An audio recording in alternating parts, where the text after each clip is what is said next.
حسنا نعم. على كل حال دعونا نبدأ في الجديات الآن. هذه هي المنتخبات في الوعاء الأول.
حسنا كما ترون خلفنا هذه اللائحة، 3 بلدان منظمة تم سحبهم مسبقا، كانوا في المجموعة الأولى الثانية والرابعة. هذا يعني بأنه لا يزال هناك 9 منتخبات يجب أن تسحب فعلا. ما يجب أن نتذكره مع هذه القرعة كذلك حسب آليتها، كما كان الأمر موضحا تماما منذ قليل في المقطع الماضي. أفضل ترتيب للمنتخبات حسب الفيفا سيتم سحبها بالتأكيد. لدينا إسبانيا والأرجنتين يجب أن يكونوا في طرق مختلفة. هذا يعني بأنهما إذا ما كانا في تصدر مجموعتهما يتقابلان في النهائي فقط إذا ما بلغوا النهائية. طبعا بالنسبة لفرنسا وإنجلترا كذلك يجب أن يسحبوا أيضا في طرق مختلفة نحو النهائي. إذا ما تصدروا مجموعاتهم يجب أن يتواجهوا فقط في نصف النهائي. هذا على أساس أن كل المنتخبات الأربعة تكون الأولى في مجموعتها وتبلغ مراحل متقدمة.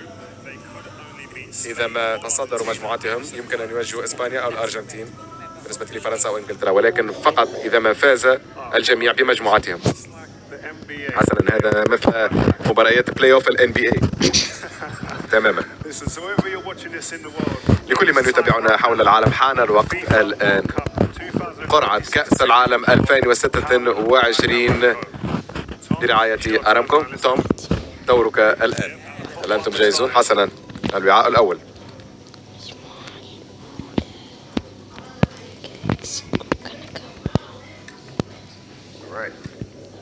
حسنا أول منتخب البرازيل.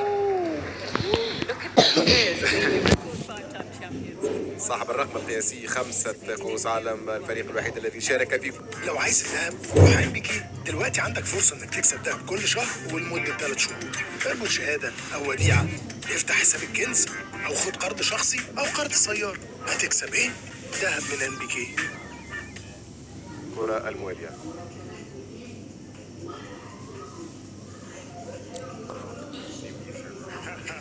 بدأ الأمر أسهل عندما كنا نتدرب. حسنا المنتخب الموالي ألمانيا،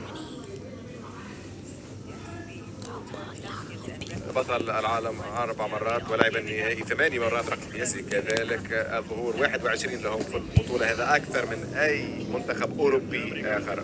المنتخب الألماني في المجموعة الخامسة المركز الأول.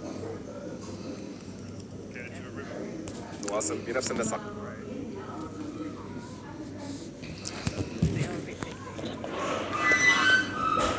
حسنا هولندا،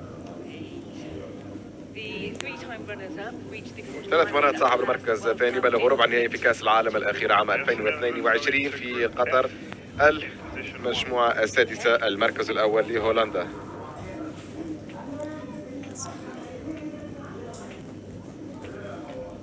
هاي القرعة. بلجيكا. انت حبيبي ما تفهمش، انت حمار. طب انت بقرة، كما يسمى ما البطارية بتاعته تخلص يا ولد وتبوظ واغيرها تاني، ما البتاع خلصت، البتاع اتعملت، اغير كل شوية بفلوس ليه؟ انت مش معاك تليفون، مش في زفت كمبيوتر. ما ادفع لي ما انا عشان كده انت بتطلع اشتغل انا بشتغل يعني ما تصدق. الكمبيوتر أو الحاسوب هو آلة إلكترونية مصممة. ايه